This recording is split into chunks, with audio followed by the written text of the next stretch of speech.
Pertanyaan berikutnya datanya dari Abu Jamal di Jawa Timur. Afwan Ustadz, saya ingin bertanya nih, ada berapa statement yang membuat saya bingung nih Ustadz? Ada beberapa statement yang membuat saya bingung nih Ustadz.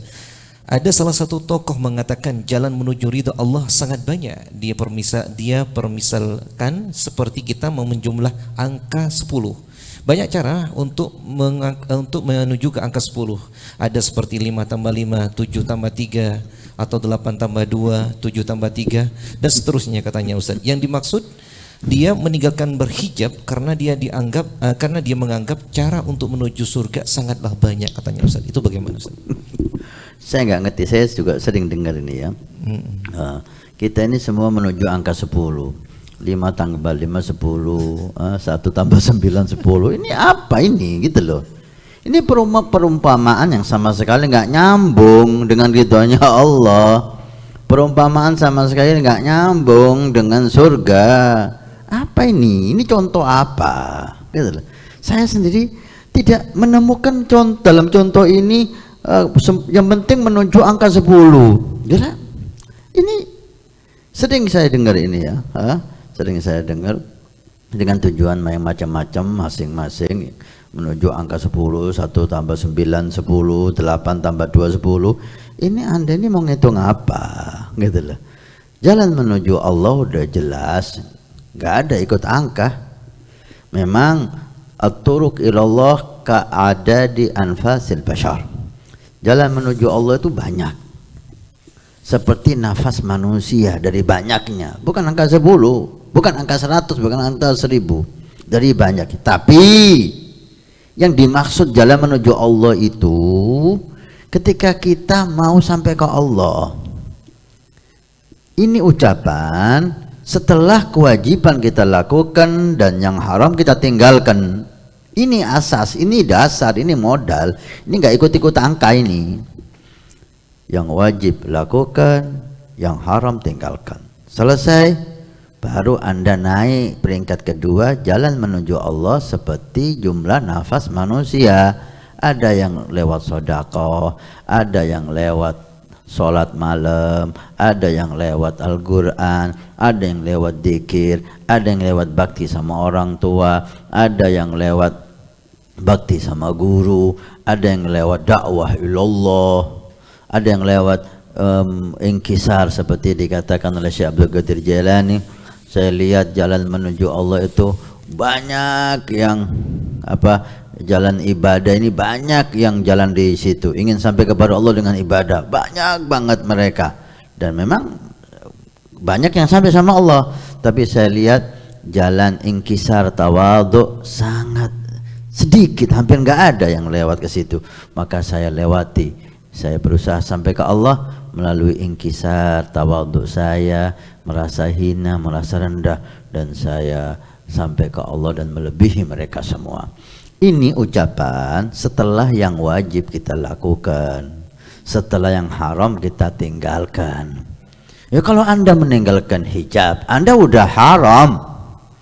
Jangan bicara sampai ke Allah. Jangan bicara jalan menuju Allah, Anda sudah melanggar perintah Allah.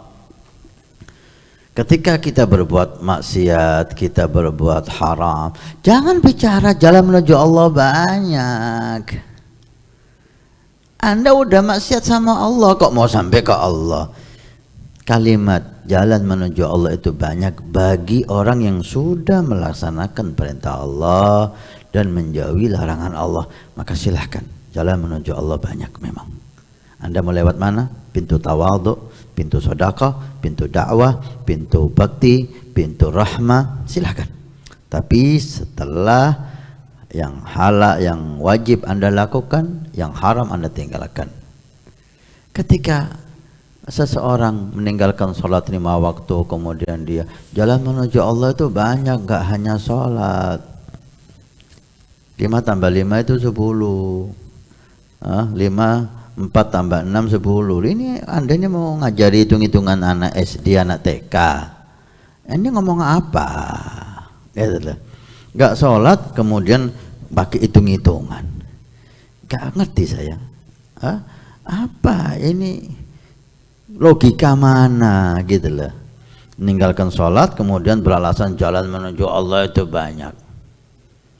Gila, apa hubungannya? Anda nggak sholat dengan jalan menuju Allah itu apa hubungannya? Anda nggak sholat, Allah janjikan neraka bagi Anda. Ma salakakum fi saqar? Qalu lam nakum minal musallin. Kenapa kamu masuk neraka sakar? Kami di dunia nggak sholat. Ini Al-Quran. Udah, jangan kita bicara jalan menuju Allah itu banyak dengan angka 5 tambah 5, 6 tambah 4 dan seterusnya. Kemudian ini untuk menghalalkan Anda bermaksiat sama Allah, untuk membolehkan Anda berbuat yang Anda inginkan walaupun untuk melanggar perintah Allah. Gak. Jangan dibodohi. Anda bisa membodohi orang lain, tapi agama ini nggak bisa dibodohi. Allah nggak bisa Anda bodohi. Ketika kita memuaskan nafsu kita, kemudian kita beralasan jalan menuju Allah banyak. Maksiat adalah mengundang laknat Allah. Maksiat mengundang murka Allah. Lebih baik Anda ketika maksiat Anda takut dan mengakui dosa Anda, jauh lebih baik. Ketika Anda melanggar perintah Allah, meninggalkan kewajiban Allah, Anda akui dan Anda istighfar, tawadhu. Ini ucapan dia maksiat dan merasa sombong, merasa bisa sampai ke Allah. Walaupun saya nggak pakai hijab, tapi saya lebih afdal dari yang berhijab. Ini makna kalamnya, ini arti maknanya. Walaupun saya nggak sholat, saya bisa lebih afdal dari yang sholat. Dari mana? Anda nggak sholat lebih afdal dari yang sholat dari mana? Anda nggak berjilbab lebih afdal dari yang berjilbab dari mana? Oh, saya punya amal lebih yang lain. Kalau amalan Anda mudah-mudahan diterima oleh Allah, tapi Anda maksiat sudah dosa. Amal Anda belum tentu diterima oleh Allah, tapi dosa Anda pasti dicatat oleh Allah. Maka nasihat saya, jangan Anda tipu diri Anda dengan ucapan-ucapan semacam ini. Gak laku ini di sisi Allah.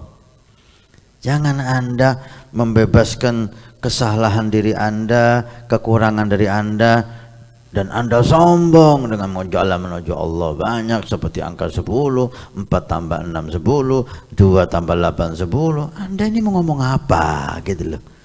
Tak nyambung sama sekali dengan apa yang kita bicarakan.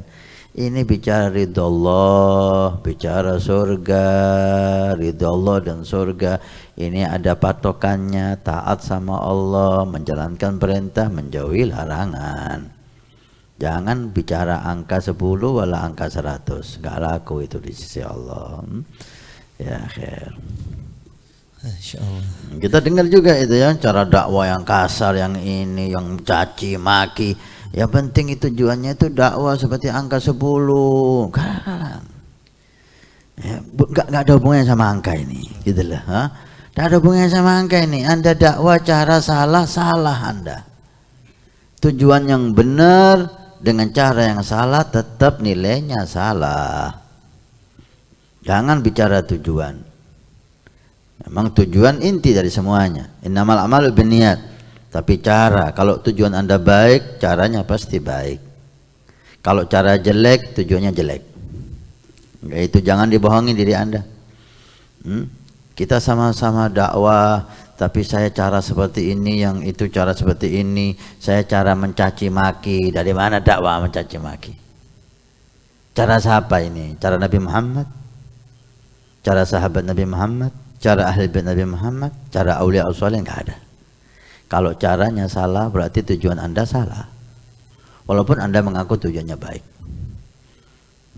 Kalau cara Anda benar, mudah-mudahan tujuan Anda benar. Itu masih mudah-mudahan tujuan itu.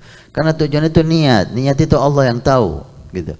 Ketika kita cara udah salah, udah jangan bicara tujuan. Kalau udah cara salah, jangan bicara tujuan. Langkah Anda udah salah. Perbaiki langkah Anda, baru Anda bicara tujuan. Gak ada hubungannya sama angka 10 ini semuanya.